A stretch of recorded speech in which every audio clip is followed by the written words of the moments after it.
And so it came to be. Adrestia, the unstoppable, would walk these halls once more. To reason with her once beloved twin she had returned, after long years of absence.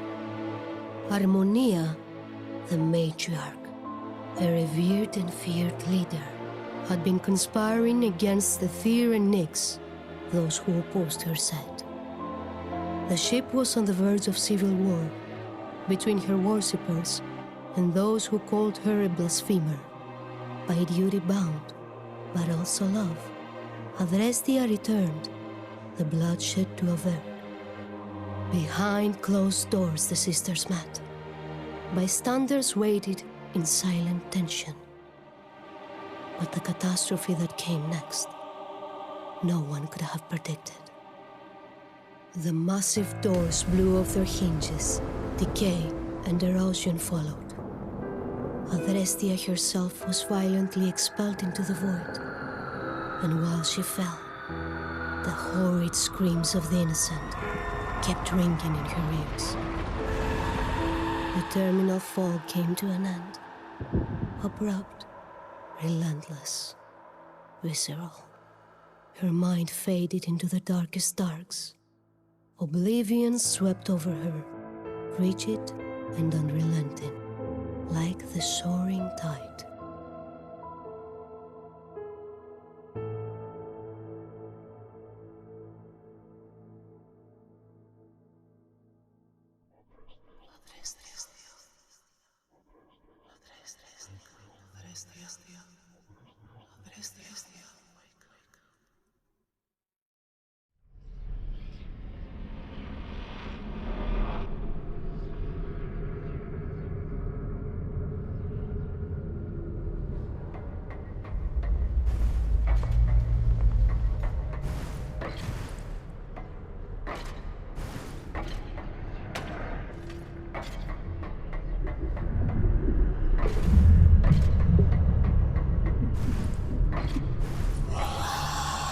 The voices urged.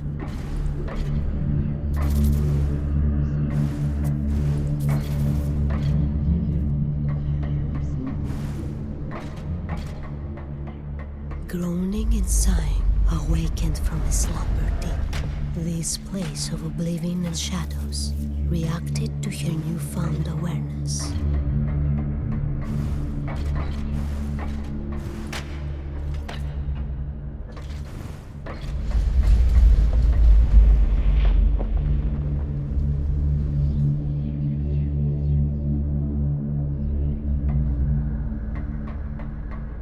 She had no recollection of this place, and how she even got there. The last thing carved in hazy memory, her sister's raging grimace.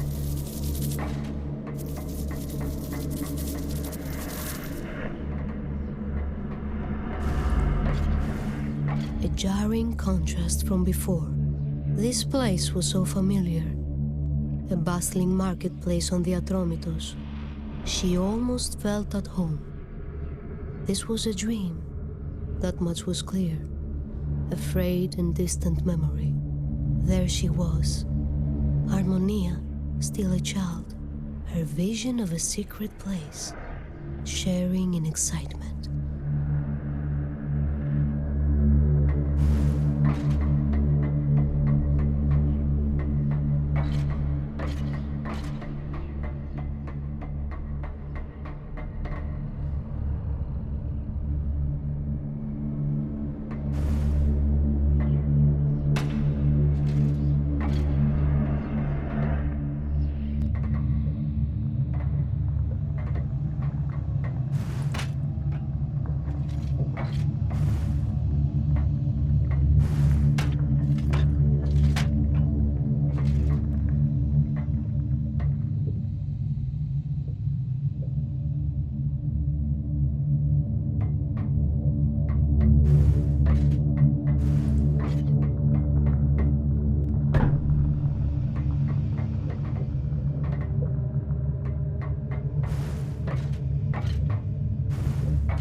her grip tightened around the weathered hilt, her combat instinct writhed.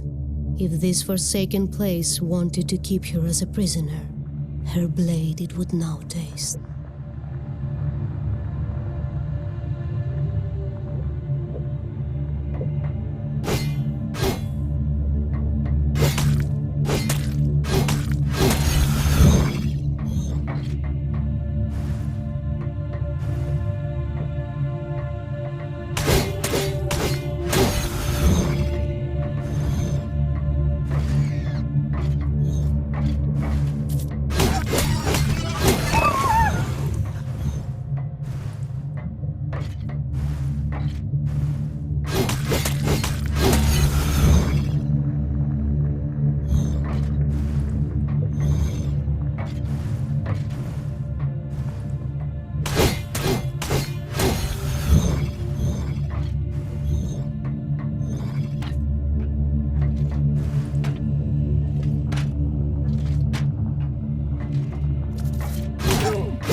This memory was bittersweet.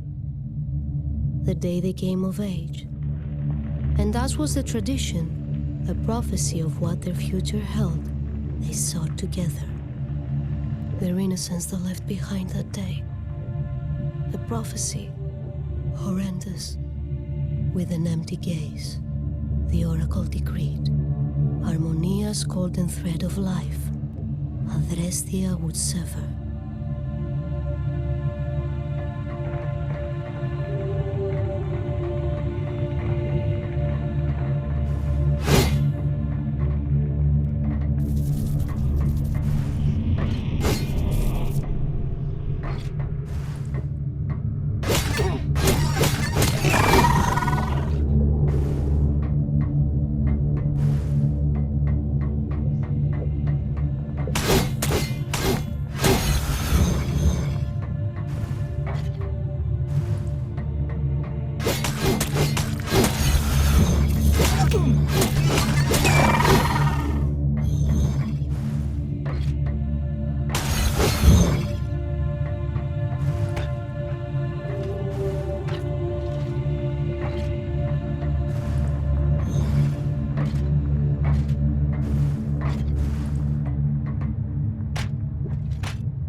Terror incarnate, she was forewarned by the ethereal whispers, a ghastly foe went ahead.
It was the day she made the choice to leave Atromitos, her former life, her sister, far behind.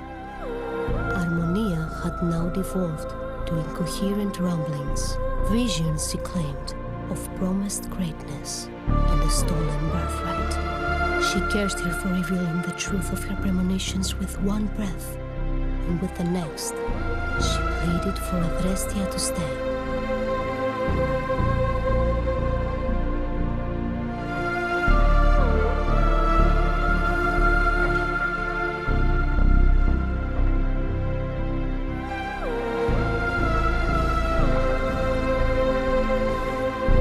Pulsing with anticipation, the voices pressed her onward.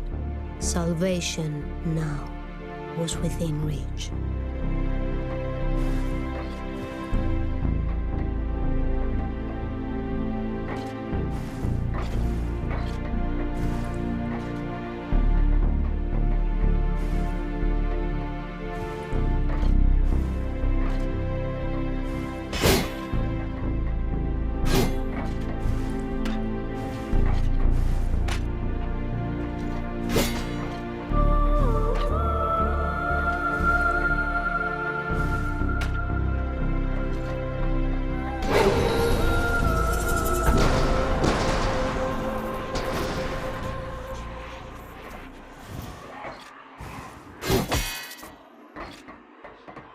As oblivion stretched and closer drew, the smallest of sparks appeared, and when to a pulsing beacon it grew, the voices hesitated, sounded once again, to merge her light with the beacon it commanded, and use its power to escape this place for good.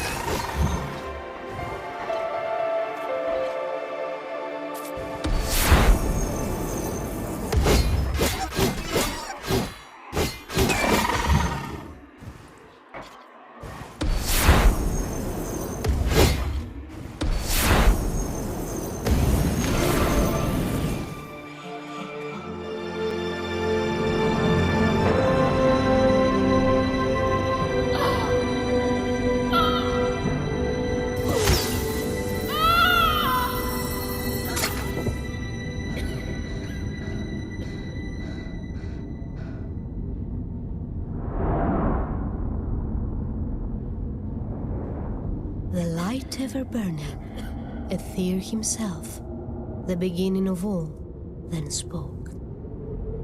Time was of the essence still, and with his gift, she could now climb the once glorious hall.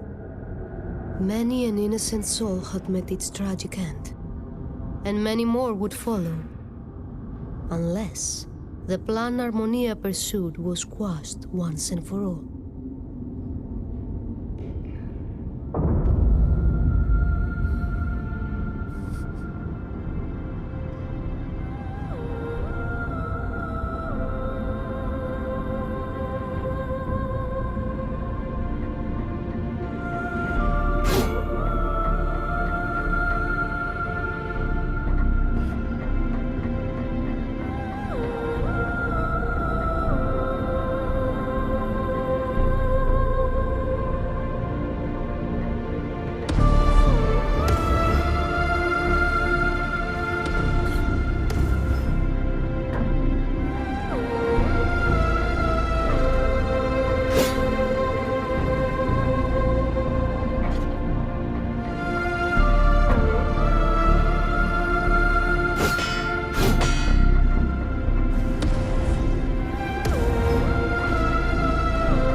The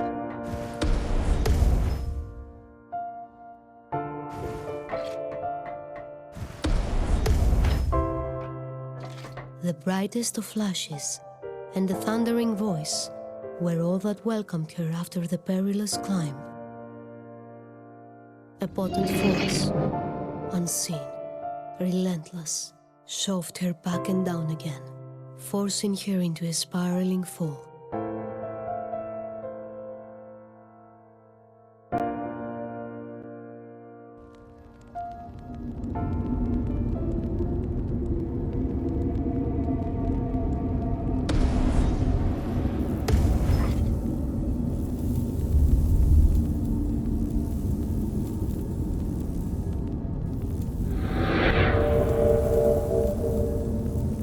Eternal Nyx, goddess of the night, offered a stern direction to reach the all-powerful Harmonia once more.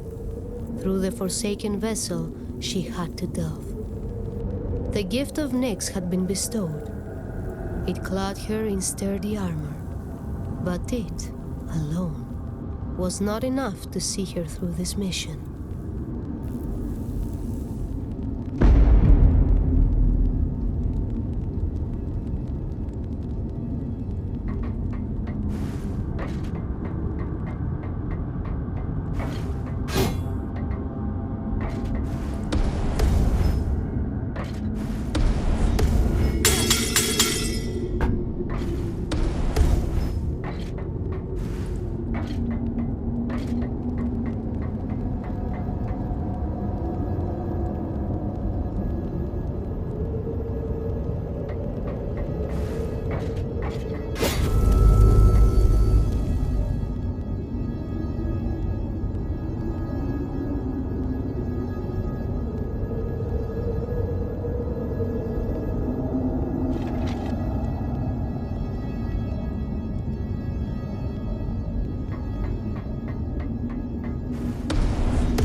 The balance between Radiance and Nocturne had been disturbed, Aether and Nyx explained.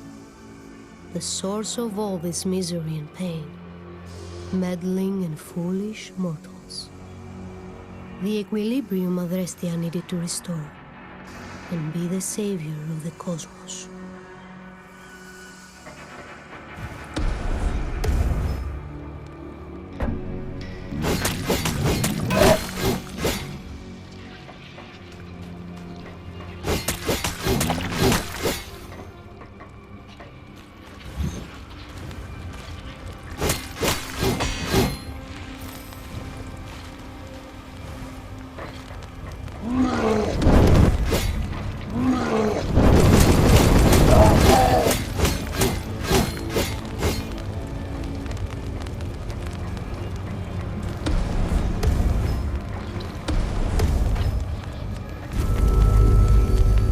With every mystical shrine she ignited, Adrestia could clearly feel that the influence of Aether and Nyx on the Atromitos was ever so slightly augmented.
Automated security measures in place.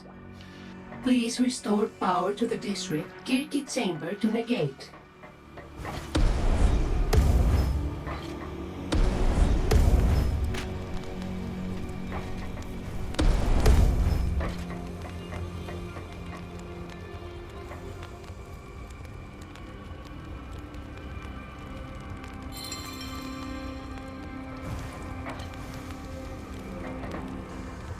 It was Elea, a figure well known aboard the Atromitos.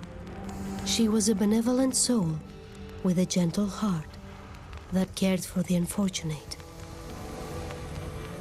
The rescue capsules were inert. Many survivors were stranded. She intently pleaded for Adrestia's help to save all who were in need.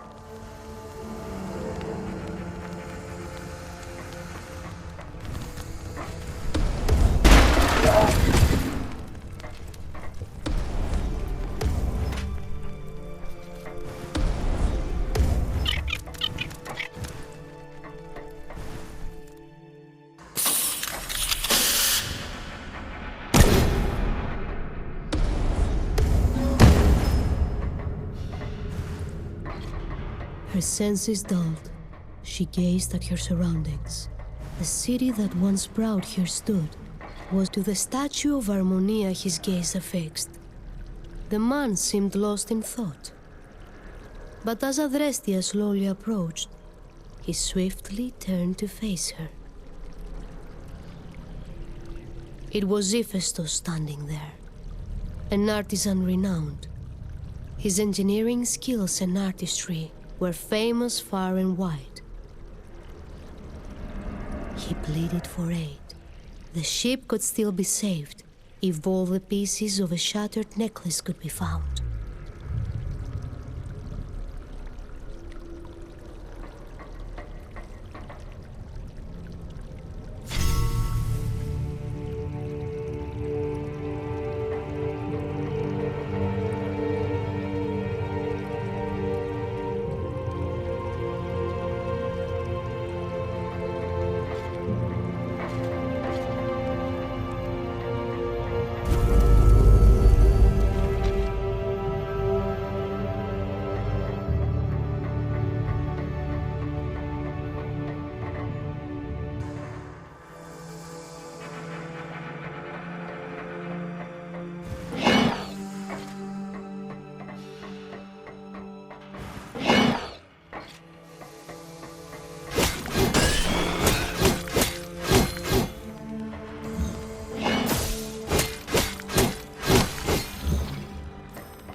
His armor bashed and stained, but his prowess and determination unwavering. Aris, the captain of the Atromitos watch, as stealth and vigilant as she remembered. He would stand guard, he said, if she could find a way for the security measures to be lifted.